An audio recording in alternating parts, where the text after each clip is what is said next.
Alright guys, I'm underneath the car and I'm going to try this little trick to get the input shaft bearing out. So I think the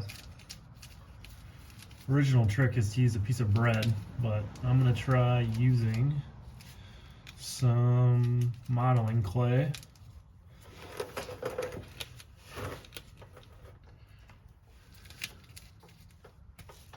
So I'm going to jam some in the bearing hole here. And then I'm going to take another input shaft from a spare transmission and jam it in there. See if it works.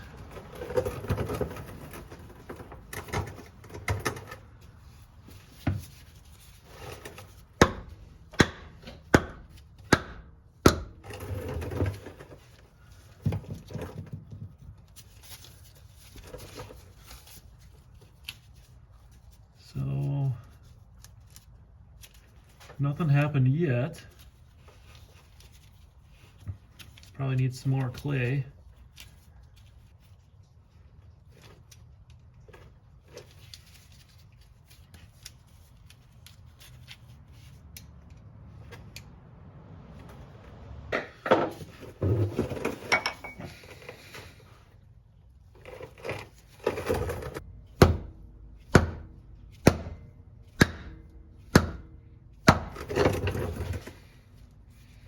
I actually think it moved a little bit.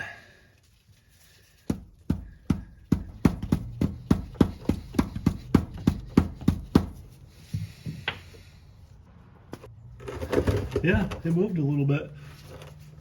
All right, let me put some more clay in.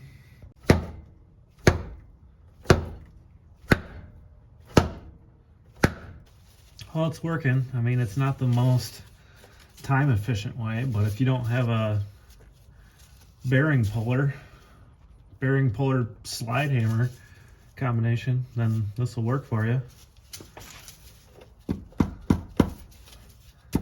I just actually wanted to see it work in person. It's pretty cool. What would that be considered? Hydraulic pressure making this bearing come out? Something like that.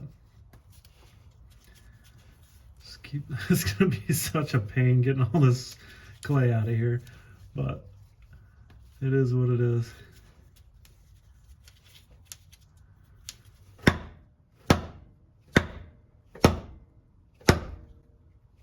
There it goes.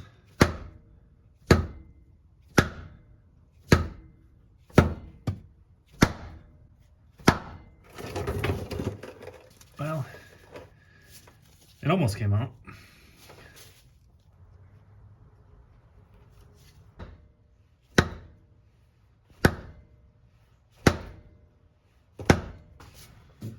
Okay, well, what we've learned is you need a lot of patience and a lot of clay or bread if you're doing the bread thing.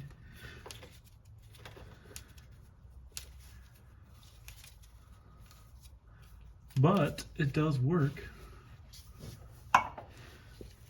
It's kind of cool.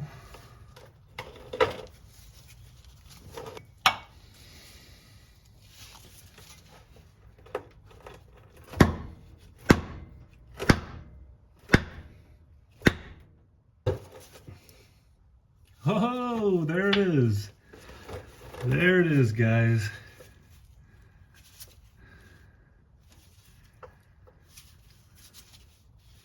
It actually works. Now what you're left with is a giant mess. Let's get all this junk out of here.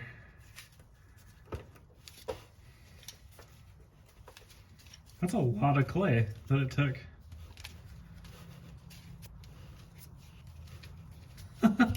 Wow.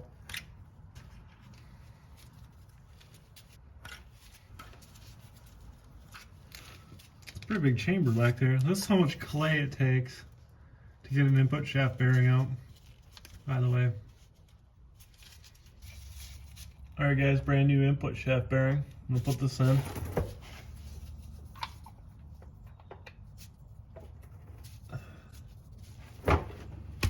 gonna get it started with this.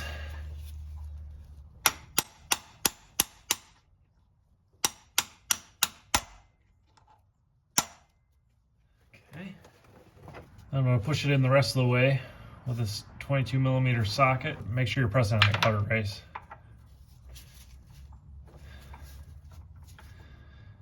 And there should be a little shoulder inside this, inside the middle of the crankshaft hub, so it should stop.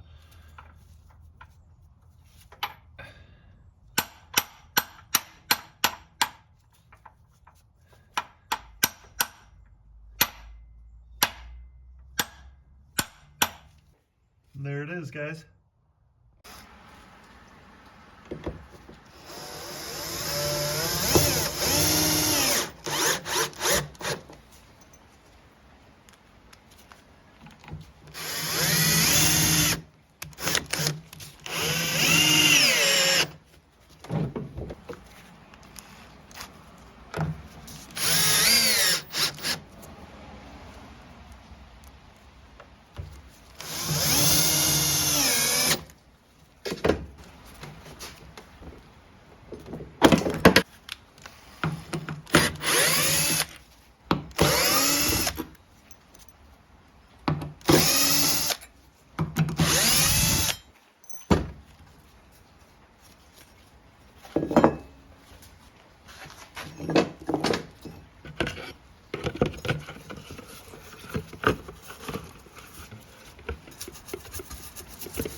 So I'm going to install the rear crankshaft seal into its respective flange.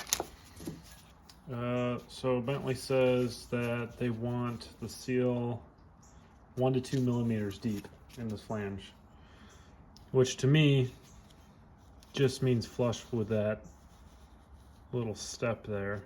You can see like there's a little bevel. But anyway, yeah, drive it in there. It should end up right where this dried up oil residue is. I'm gonna put a little bit of sealer on it like I always do. It's for peace of mind. Another thing to think about, guys, before you put this on, make sure you look at your crankshaft hub on the back of your engine. Make sure it doesn't have a groove worn in it from the seal, because if it does, you want to drive it in a little bit deeper.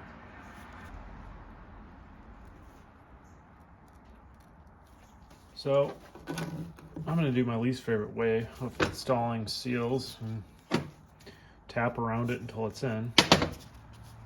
It's honestly fine, but it's not my favorite way.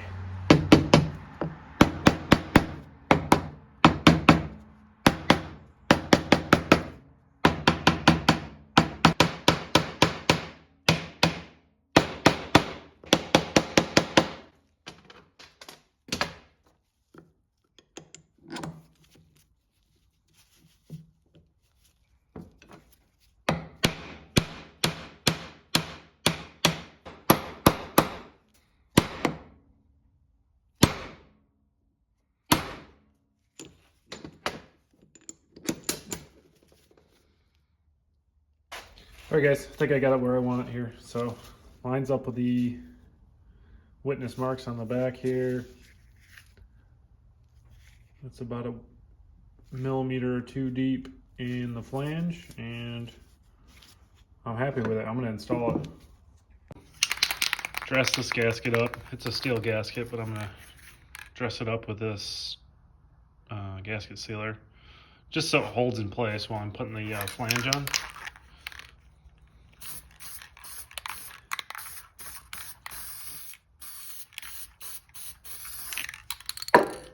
Put a little bit.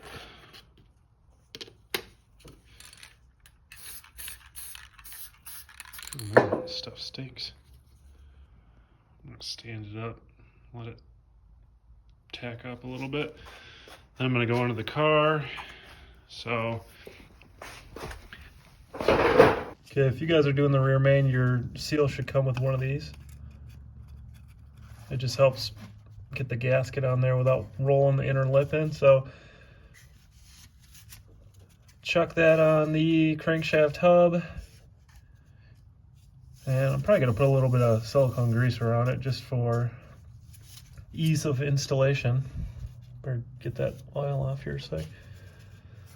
So make sure the oil pan flange is completely clean and dry too. We're going to be putting RTV sealer, silicone sealer,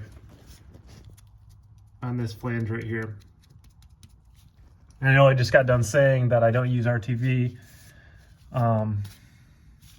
And I was talking about the transmission, but there are certain situations where I'm going to use RTV, like right here on this oil pan flange. It even says to in the Bentley manual when you're redoing the rear flange, but you know, I wouldn't put any on that metal gasket to like dress it up or anything. That's why I'm using that gasket dressing sealer, because that's what that's meant for.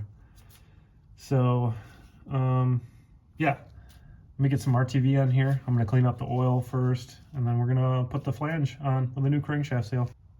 This is my favorite kind, Permatex Ultra Gray. You can use Ultra Black or any other silicone RTV, but this is what I use. So start applying a thin layer.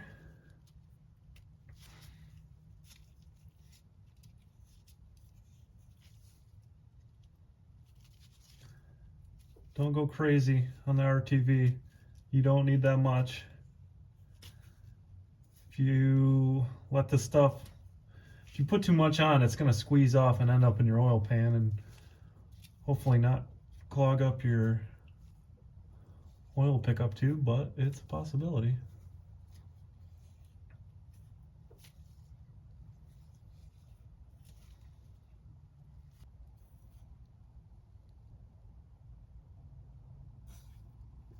Nice thin layer. Okay, this is the way it goes on, guys. This fat side goes to the right.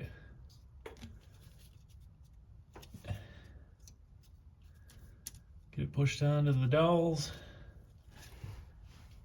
This is all you need. All the RTV you need. Any more and you're just gonna be smushing it out everywhere. Carefully work it on here.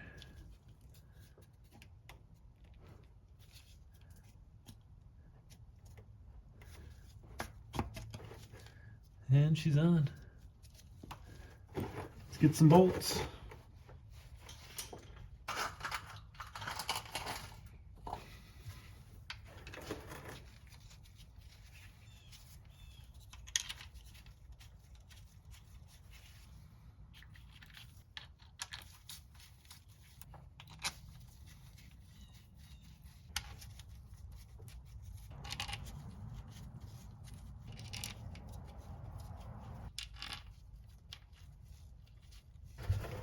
Okay guys, the smaller bolts, the 6mm bolts are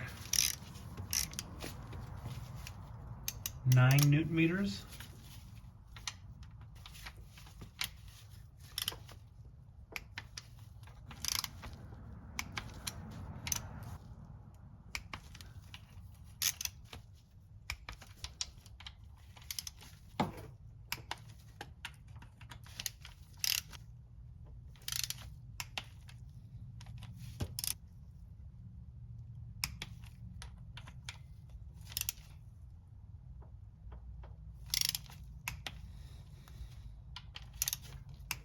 The larger 8mm bolts with a 13mm head are 22 Newton meters.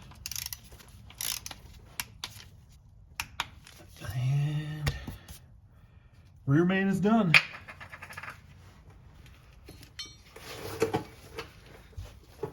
Alright guys, it's flywheel time. No, I did not resurface my flywheel. Don't ask me why. If this was a customer's car, I would definitely have resurfaced, but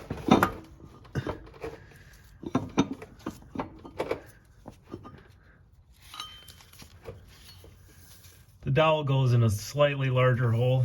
It's hard to tell on camera, but there it is. This spacer plate goes on here on top.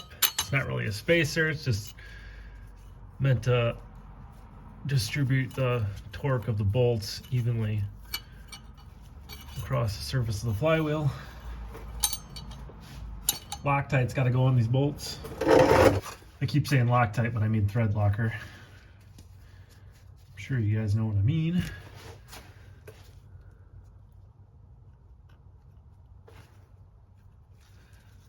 You don't want these bolts coming out. I'm sure that's obvious.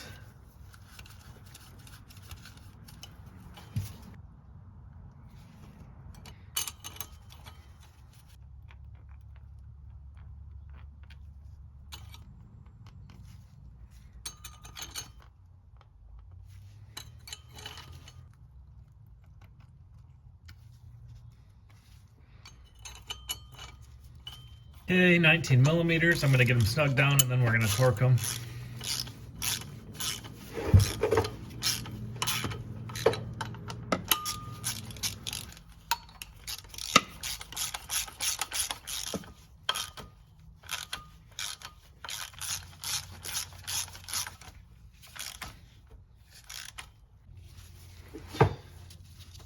Alright guys, I made a special crankshaft holding tool out of a part of my one of my Gutrag 260s. You probably recognize this part in the last video.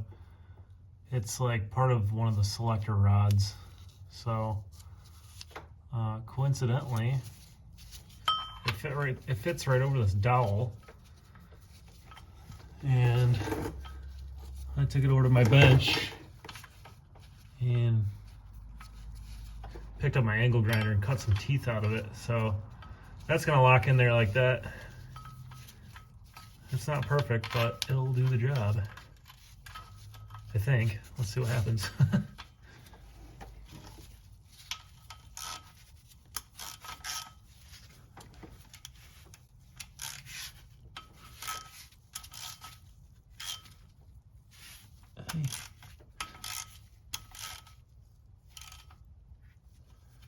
Okay. 77 foot-pounds.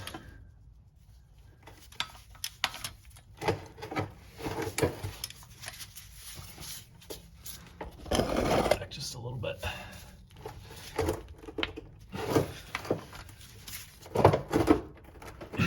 Damn.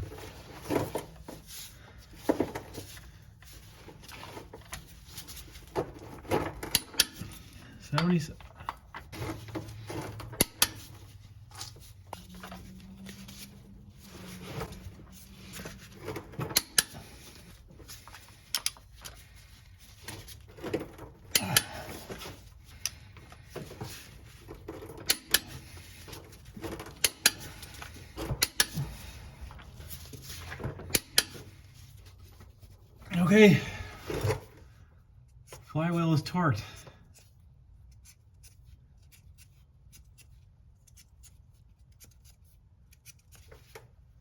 Phew. Okay, time to put the pressure plate and clutch disc on. I'm gonna give this one last spray.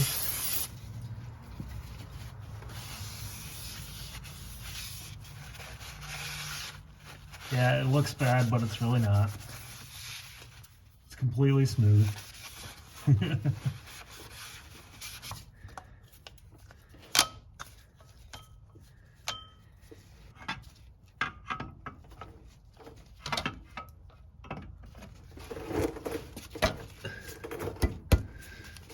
All your dowels lined up.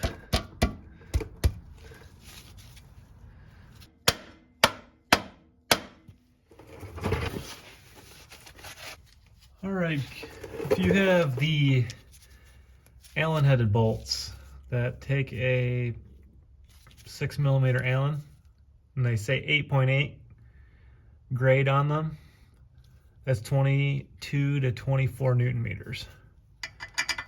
There is a 10.8 grade bolt, I think. It has a different torque spec, but I don't know what it is offhand.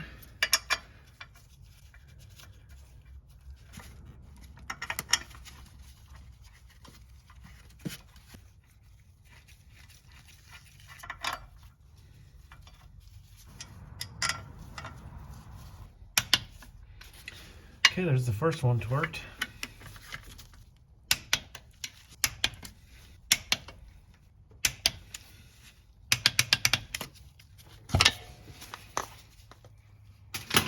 Ta-da! Well guys, I got the transmission in. I got to put a couple bolts in it yet, but it's all lined up and splined up. But I don't think I got much of it on camera. It's really tight down here, and I kept knocking the GoPro over. So I put that on. I got to tighten the top two bolts, put the starter on. Slave cylinders on.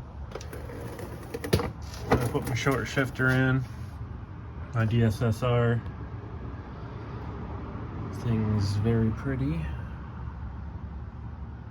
But, yep, I gotta get the transmission all bolted in, and then I'm gonna slap the transfer case on. I already hopped in and tested out the shifter. Seems like the transmission shifts okay, so pretty excited about that. I may have actually fixed it. Not that I had any shifting issues, but just was a little nervous after tearing it apart that it wouldn't work anymore, but guess I followed the directions correctly. All right, guys, let's get to work. Ready to put the Guibo on right here. All the bolts are in the transmission. Starter's on. That was a struggle. This little bottom inspection plate cover thingy is on. So next, I'm gonna be putting the transfer case on. Okay, this is where it starts to get sketchy.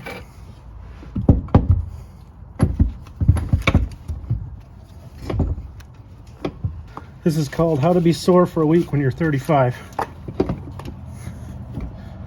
Holy shit.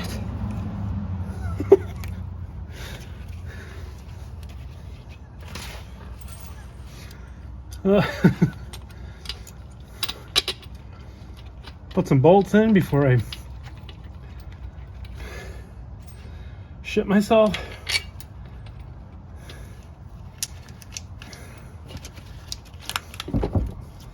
Oh, look at that. Lined right up.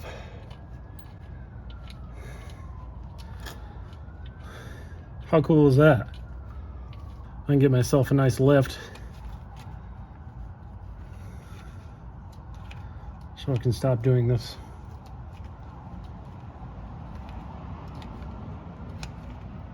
Heavy work on the floor.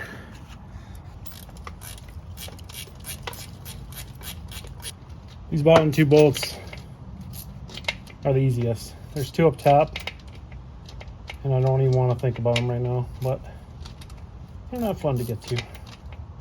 Actually, I think only one of them is hard. I rebuilt this transfer case a couple years ago. I refreshed and resealed and refilled the viscous coupler in here. Put all new seals, all new bearings.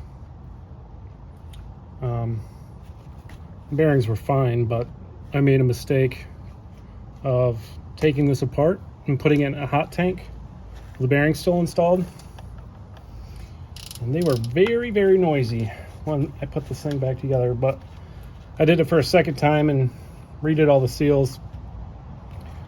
You don't have to crank these down. They're going into the back housing in the transmission, which is aluminum. So that's the last thing you want to do is strip those threads out. But let's get those top two bolts started. Maybe they'll be easier than I remember. I doubt it, but here's still wishful thinking. This top passenger side one seems like it's pretty easy to get to.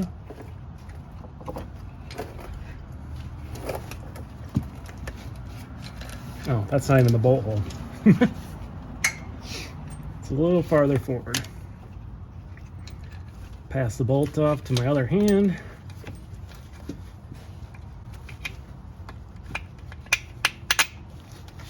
Pop it in. Yeah, this one feels like I can get to it with an extension and a swivel. So let's try this combination. We got a deep 17mm swivel on the end of that, and a really long extension. Okay, so it looks like it's gonna have to be a short 17. So let's give that a shot.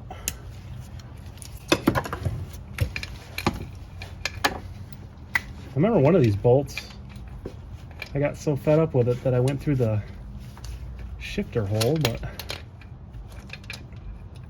don't know, that was a couple years ago. All right, let's try the other. That one's threaded in. Let's try getting this side started. Oh yeah, this one's easy. It's right here.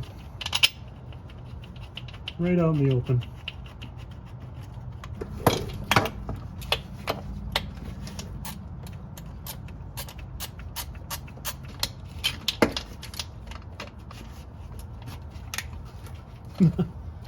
Maybe I can tighten it like this at a 45-degree angle. Does it work? It does. Little snug.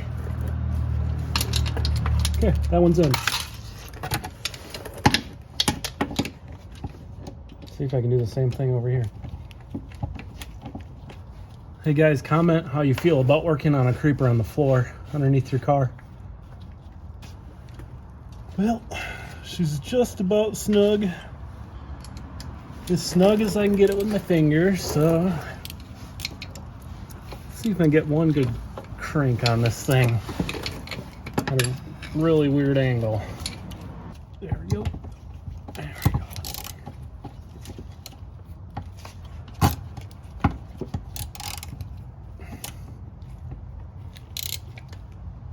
Yep, we're good, guys.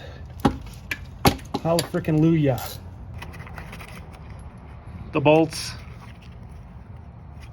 actually go in this way. I had to take this back off because you can't get the bolts out from this direction. So yeah, they don't put them in on the Guibo before you put the transfer case in. Like I just told you. Leave them out, and there's this little window, which I'm surprised I didn't remember because I've done this several times. But you know how that goes.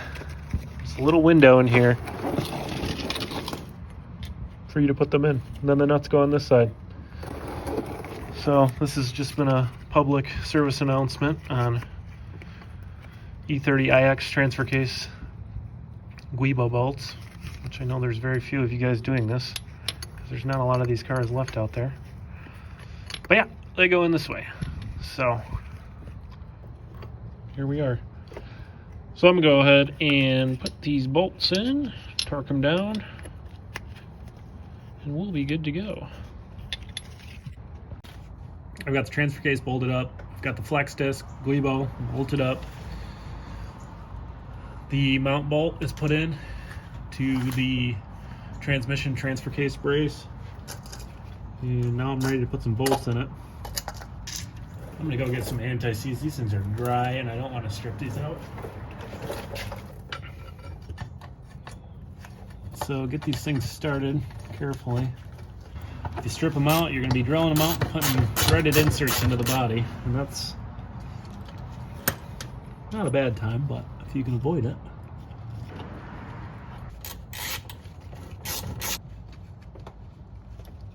Okay, I'm just gonna run these in with the impact, but tighten them by hand, just to save some time here. So.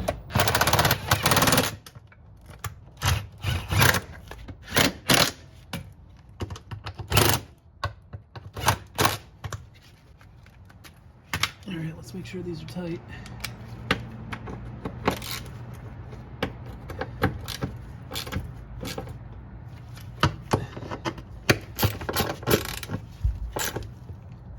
Okay.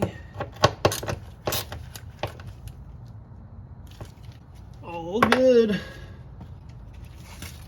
Let's get this jack out of here.